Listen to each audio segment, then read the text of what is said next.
एक पुरानी धूल में लिपटी एक रोशन सुबह थी।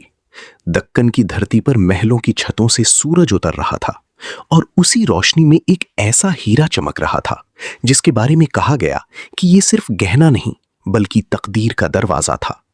नाम था कोहिनूर। और इतिहास के पन्नों में ये नाम जितना चमकता है उतनी ही गहरी उसकी परछाई भी है।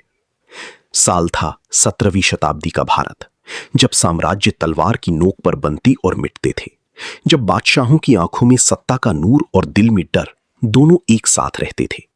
और तब किसी खदान के अंधेरे से निकला ये पत्थर धीरे धीरे दुनिया के सबसे खतरनाक खजानों में बदलने वाला था। कहा जाता है कि यह हीरा गोलकुंडा की धरती से निकला था, एक ऐसी धरती जहां से निकले पत्थर सिर्फ चमक नहीं देते थे बल्कि सदियों की कहानियां भी अपने भीतर बंद कर लेती थी। कोहिनूर यानी रोशनी का पहाड़। लेकिन इस रोशनी के पीछे खून, धोखा, युद्ध और सत्ता की भूख का साया गहराता चला गया। पहले ये हीरा दक्षिण के राजाओं की तिजोरियों में रहा, फिर मुगल दरबार तक पहुंचा और वहां इसका असली सफर शुरू हुआ। जहां शाही दीवारें इत्र की खुशबू से भरी थीं, वहीं राजनीति की हवा में जहर घुल चुका था। मुगल सल्तनत की जड़ें अंदर से कमजोर हो रही थीं। तख्त ऊंचा था लेकिन उसकी नींव हिल चुकी थी। और ऐसे ही वक्त में कोहिनूर सिर्फ एक रत्न नहीं बल्कि विजय का प्रतीक बन गया।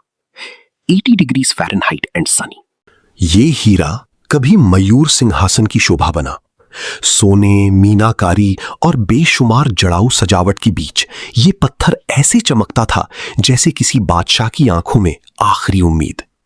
लेकिन इतिहास का सबसे निर्दयी नियम यही है, जो चीज सबसे ज्यादा चमकती है उस पर सबसे पहले हाथ पड़ता है।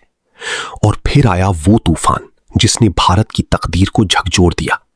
नादिर शाह, ईरान का वो विजेता जिसकी सेना रेगिस्तान की आंधी की तरह दिल्ली की तरफ बढ़ी। उस समय दिल्ली की गलियों में खामोशी नहीं, खौफ था। महलों के भीतर सोने की प्याली थी लेकिन बाहर मौत का सन्नाटा।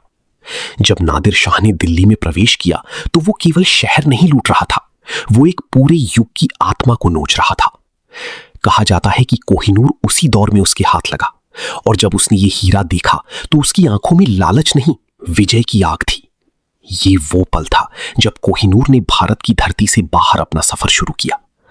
अब ये सिर्फ एक पत्थर नहीं था, ये एक लूट का निशान था, एक साम्राज्य के टूटने की चमकदार निशानी। लेकिन कहानी यहीं खत्म नहीं होती। नादिर शाह की हत्या हुई और उसके बाद उसके साम्राज्य में अंधेरा फैल गया। कोहिनूर एक बार फिर हाथ बदलता। 1849 का वो साल जब लाहौर संधि के जरिए पंजाब पर ब्रिटिश कब्जा और मजबूत हुआ और कोहिनूर अंग्रेजों के हाथ चला गया। ये कोई साधारण ट्रांसफर नहीं था, ये एक सभ्यता के घाव पर लिखा गया औपनिवेशिक दस्तावेज था। एक रत्न जो भारत की जमीन से निकला था, अब सत्ता के सबसे बड़े जहाज पर लाद दिया गया था। फिर वो समुद्र पार करके इंग्लैंड पहुंचा और वहां उसे नए रूप में गढ़ा गया। इसका पुराना आकार बदल दिया गया। वो परंपरागत भारी चमक अब एक कटी छंटी पश्चिमी सुंदरता में ढाल दी गई, जैसे इतिहास को भी नए मालिक अपनी पसंद से तराशना चाहते हों। लेकिन चाहे आकार बदला हो, कहानी नहीं बदली। कोहिनूर अब भी उसी लूट का साक्षी था। रानी विक्टोरिया के मुकुट में ये जड़ा गया। ब्रिटिश राज की शान के बीच ये हीरा ऐसे रखा गया जैसे दुनिया के सबसे बड़े साम्राज्य ने भारत की आत्मा को अपने सिर पर सजा लिया हो। पर विडंबना देखिए, जिस पत्थर को शक्ति का प्रतीक बताया गया वो शक्ति के साथ सदा स्थिर नहीं रहा। जिसके पास गया उसके साम्राज्य की दीवारें दरकती गईं, कभी युद्धों से, कभी विद्रोहों से, कभी अपने ही भीतर की कमजोरियों से। कोहिनूर की कहानी सिर्फ लूटे गए खजाने की कहानी नहीं है, ये उस दौर की कहानी है जब भारत की जमीन से निकली चीजें सिर्फ इंग्लैंड की शोभा बन गई और भारत के हिस्से में रह गई स्मृति। ये उस युग की दास्तान है जब महलों में रोशनी थी लेकिन गलियों में भूख, जब शाही दरबारों में संगीत था लेकिन बाहर बारूद की गंध, जब एक हीरा दुनिया की नजरों में अमूल्य था लेकिन उसे अपनी मिट्टी से दूर कर दिया गया। आज भी कोहिनूर को लेकर बहसें चलती हैं, वापसी की मांगें उठती हैं, न्याय की आवाजें उठती हैं और हर बार ये सवाल फिर से खड़ा हो जाता है, क्या एक पत्थर सिर्फ पत्थर होता है या वो उस सभ्यता का टुकड़ा होता है जिसकी रगों में सदियों का दर्द बहता है?